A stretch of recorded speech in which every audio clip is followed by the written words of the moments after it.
ఈ విజయం భువన విజయం అంటున్నారు. అంటే భువనేశ్వరి గారి విజయం అన్నట్టుగా ఒక క్యాంపెయిన్ జరుగుతా ఉంది.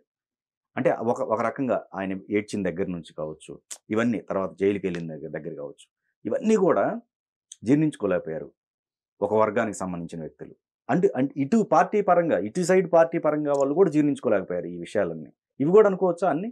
ఇవన్నీ కర్ణుడి చావుకి ఇక్కడ ఆ? ఒకటి వాస్తవ పరిస్థితి ఏంటి అంటే ఆ, ఆంధ్రప్రదేశ్ రాష్ట్ర శాసనసభలో జగన్మోహన్ రెడ్డి గారు లీడర్ ఆఫ్ ది హౌస్గా సభలో ఉండగానే ఆయన సమక్షంలోనే ప్రధాన ప్రతిపక్ష నాయకుడు సతీమణిని అధికార పార్టీ నాయకులు అత్యంత జుగుసకరమైన భాషతో ఆమె వ్యక్తిత్వ హనానికి పాల్పడ్డది వాస్తవం.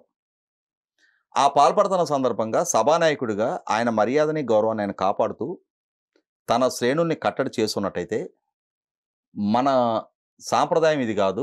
ప్రతిపక్ష నాయకుడిని రాజకీయంగానే మనం ఎదుర్కోవాలి తప్ప వాళ్ళ కుటుంబ జీవితాల జోలికి, కుటుంబంలో రాజకీయాలకు సంబంధమైన మహిళల్ని మనం సభలోకి తీసుకొచ్చి ఇక్కడ మనం వ్యాఖ్యానాలు చేయటం సరైనది కాదు అని చెప్పని కనుక జగన్మోహన్ రెడ్డి గారు తన శ్రేణులను కట్టడి చేస్తున్నట్టయితే ఆయన గౌరవం నిలబడేది. ఆయన చేయలే. చంద్రబాబు నాయుడు గారు బాధపడింది వాస్తవం. ఆయన ఈ గౌరవ సభలో నేను ఇక కొనసాగను, దీన్ని గౌరవ సభగా మార్చిన తర్వాతే రాష్ట్ర ముఖ్యమంత్రిగాని ఈ సభలో అడుగు పెడతానని చెప్పిన సవాల్ చేసింది కూడా వాస్తవమే.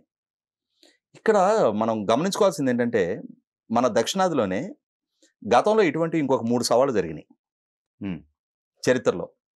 3 సవాళ్ళు నెగ్గించుకున్నారు. ఇది 4గో సవాలు. ఓకే. 4గోది కూడా నెగ్గించుకున్నారు. ఉమ్, కరుణానిధి గారు చెన్నైలో ఒలివర్ కొట్టం అని చెప్పని ఒక ఆడిటోరియం ఉంటుంది. అక్కడ ఆయనకు ఒక అవమానకర పరిస్థితి ఎదురైంది ప్రతిపక్ష నాయకుడు కొన్న రోజున. నేను మళ్ళీ ముఖ్యమంత్రిగానే ఒలివర్ కొట్టంలో అడుగు పెడతానని చెప్పని సవాల్ చేశాడు ఆయన. 13 సంవత్సరాల తర్వాత ఎంజీఆర్ గారి దెబ్బకి కకావికలైపోయిన డిఎంకే పార్టీ 13 సంవత్సరాల తర్వాత మళ్ళీ ముఖ్యమంత్రిగా ఆయన పదవి బాధ్యతలు చేపట్టినాకే ఒలివర్ కొట్టంలో అడుగుపెట్టారు. తర్వాత ఇదే కరుణానిధి గారు ముఖ్యమంత్రిగా ఉన్న సందర్భంలో అసెంబ్లీలో జయలలిత గారి చీరలాగారు. ఆమె కూడా ఆవేదన, బాధ, ఆక్రోశంతో సహజం కదా, మహిళ వస్త్రాపహరణానికి పాల్పడితే ఎంత కసి ఆవేదనతో ఉంటుంది. కళ్ళనీళ్ళ పర్యంతరం అయ్యి నిప్పులు గురిపిస్తా మళ్ళీ ముఖ్యమంత్రిగానే అసెంబ్లీలో అడుగు పెడతానని చెప్పని సవాల్ చేసి వెళ్ళిపోయింది ఆమె. ఆమె ముఖ్యమంత్రిగానే సభకు అడుగుపెట్టింది. తర్వాత మన ఉమ్మడి రాష్ట్రంలో సస్యాయి నిగమకంలో శివారెడ్డి గారి హత్య జరిగింది. ఆ హత్య జరిగిన సందర్భంగా కాంగ్రెస్ ప్రభుత్వం, ఎన్టీ రామారావు గారు ప్రధాన ప్రతిపక్ష నాయకుడు.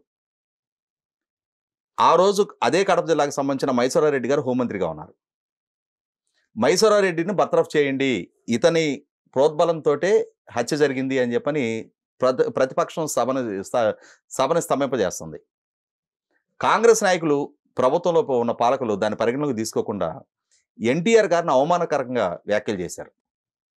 దాంతో ఆవేశపడిన ఎన్టీ రామారావు గారు కూడా ఈ సభలో ఇక నేను అడుగు పెట్టను, మళ్ళీ ముఖ్యమంత్రిగానే ఈ సభకు వస్తా అని చెప్పని సవాల్ చేసి బయటకు వెళ్ళిపోయారు.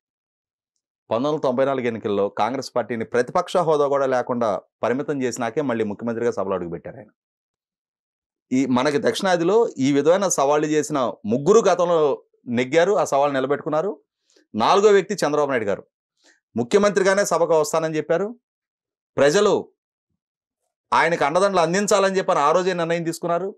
ఆయన రోధించిన తీరు, వైసీపీ సోషల్ మీడియా దాన్ని అవహేళన చేస్తా ఏడ్చాడు అని చెప్పని ఆ ఫోటోని ప్రతి సందర్భంలో ట్రోల్ చేస్తూ ఉండేవాళ్ళు.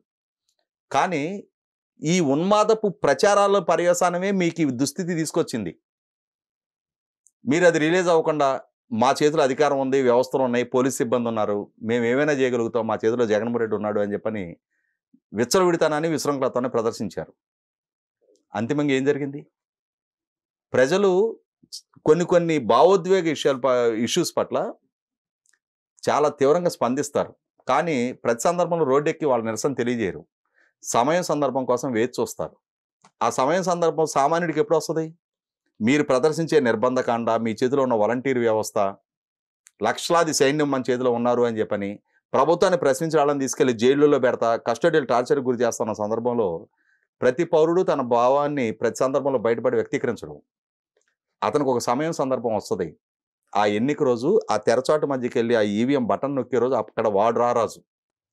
ఆ రారాజులు తీసుకున్న నిర్ణయం మిమ్మల్ని తరాజులు చేసింది. వాళ్ళ రాజుగా ఉన్న మిమ్మల్ని మీ స్థితిగతులు మార్చి ఇవాళ ప్రతిపక్ష హోదా కూడా దక్కని దుస్థితికి మిమ్మల్ని నెట్టేసింది.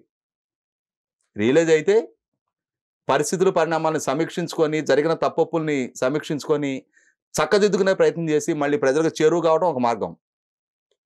ఈలోగా ఇప్పటిదాకా అధికారాన్ని అడ్డుపెట్టుకొని వ్యవస్థలను ధిక్కరిస్తా కేసుల విచారణకు సహకరించకుండా మీరు ఇష్టారీతిన చెలరేగిపోయారు. కానీ ఇక్కడి నుంచి అవి కూడా ముంచుకొస్తాయి. ఓకే, తోడతారు, తిరగ తోడతారు. ఉన్నాయి కదా, ఆల్రెడీ 11 కేసులు ఉన్నాయి కదా. ఓకే ఓకే 7 ఈడీ కేసులు ఉన్నాయి, 11 సిబిఐ కేసులు ఉన్నాయి కదా, 18 కేసులు ఉన్నాయి. అక్యూజ్ నెంబర్ 1గా రోజువారీ విచారణ జరగాల్సి ఉంది. ఇప్పటికే సుప్రీంకోర్టు సంవత్సరం టైంలోగా ప్రజాప్రతినిధుల మీద ఉన్న కేసులు డిస్పోజ్ చేయమని ఆర్డర్స్ ఇచ్చింది. అయినా కూడా పరిగణలోకి తీసుకోవట్లా. ఇప్పుడు స్పెషల్ కోర్టులు కాన్స్టిట్యూట్ అవుతాయి, రోజువారీ ప్రాతిపదిక మీద విచారణ జరుగుతాయి. ఇప్పుడు కోర్టు విచారణ నుంచి వ్యక్తిగత హాజరు మినహాయింపు దక్కదు. పొద్దున సాయంత్రం దాకా కోర్టుల చుట్టూ జరగాల్సిన పరిస్థితులు ఉత్పన్నం అవుతాయి.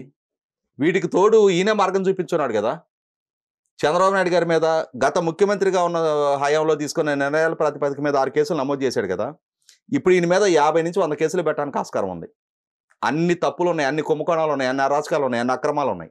ఓకే, భారత్ గారికి డైలీ క్యారేజ్ తీసుకొని కోర్టు దగ్గర కూర్చోవాలి. ఈయన కోసం ఉచితంగా ఇసుకిచ్చిన ప్రాతిపదికగా చంద్రబాబు నాయుడు గారి మీద కేసు నమోదు చేశారే, ప్రజాధనం దుర్వినియోగం జరిగింది అని చెప్పని ఎవడబ్బా సొమ్మని మీ పార్టీ రంగులేసి 2600 కోట్లు ఖర్చు పెట్టారు. ఎవరు బాబుగాడి సొమ్ముతో కట్టింది అని చెప్పని ప్రజావేదికను కూల్చేశారు. 10,000 కోట్ల రూపాయలు ఖర్చు జరిగిన రాజధాని పనుల్ని 90% పూర్తయిన బంగళాల్లో ఇవాళ బిల్డింగుల్లో గబ్బిలాలు తిరిగేట్టు చేశారు మీరు. ఇది కదా అసలు ప్రజాధనం దుర్వినియోగం అని అంటే. రీసెంట్గా నేషనల్ గ్రీన్ ట్రిబ్యునల్కి ministry for environment and forest ఇచ్చిన రిపోర్టు ప్రకారం కోట్ల టన్నుల అక్రమ ఇసుక తవ్వకాలు జరిగినాయి. సుప్రీంకోర్టు టేబుల్ ముందు ఇవాళ ఉంది ఇప్పుడు ఆ రిపోర్ట్. అది దీంతో పాటు బాబాయ్ హత్యది కూడా వస్తుందా? చాలా ఉన్నాయి, చాలా లూటీలు ఉన్నాయి. ఆల్రెడీ ఢిల్లీ హైకోర్టు నిర్ధారణ చేసి సాక్షి పేపర్కి ప్రభుత్వ ధనం కట్టడం ఏంటి అని చెప్పని వాలంటీర్లకి 2,60,000 మంది వాలంటీర్లకి నెలకు $200 చొప్పున నెలకు 5,20,00,000 రూపాయలు. ఎవరు బాబు సొమ్మది? అంటే మీ కుటుంబ యాజమాన్యంలో ఒక పేపర్ ఉంటే ప్రజాధనంతో దాన్ని కొనుగోలు చేయాలా? అన్ని విచారణలో బయటకు వస్తాయి. ఇప్పుడు తెచ్చిన అప్పులు, లిక్కర్ పాలసీలో ఉన్న కుంభకోణాలు, ఇవాళ విశాఖపట్నం జీవో నెంబర్ 596 ప్రాతిపదికగా రాష్ట్ర వ్యాప్తంగా లక్షల ఎకరాలు కొట్టేశారని జరుగుతున్న ఆరోపణలు, తిరుమల తిరుపతి ఆలయంలో జరుగుతున్న ఉల్లంఘన దగ్గర నుంచి, శ్రీవాణి ట్రస్ట్ డిపాజిట్లు ప్రైవేట్ బ్యాంకుల్లో డిపాజిట్ చేశారన్న దగ్గర నుంచి చాలా విచారణలు బయటకు వస్తాయి. చాలా వాటికి సంజాషన్లు ఇచ్చుకోవాలి. చేతులు కట్టుకొని నిలబడి సంజాషి వాళ్ళు ఎలా అయితే చంద్రబాబు నాయుడు గారిని సిఐడి అధికారుల ముందు కూర్చోబెట్టి మీ సాక్షి విలేకరులతో ఫోటోలు తీసి బయటకు వదిలారో అంతకన్నా ఎక్కువగా మీరు విచారణ ఫేస్ చేయాల్సిన అంశాలు, మీరు సృష్టించిన విధ్వంసం, మీరు చేసిన అరాచకాలు, మీరు పాల్పడ్డ అవినీతి చాలా స్పష్టంగా ఎస్టాబ్లిష్ అయ్యే డాక్యుమెంట్ ఎవిడెన్స్ తోటి ఉంది.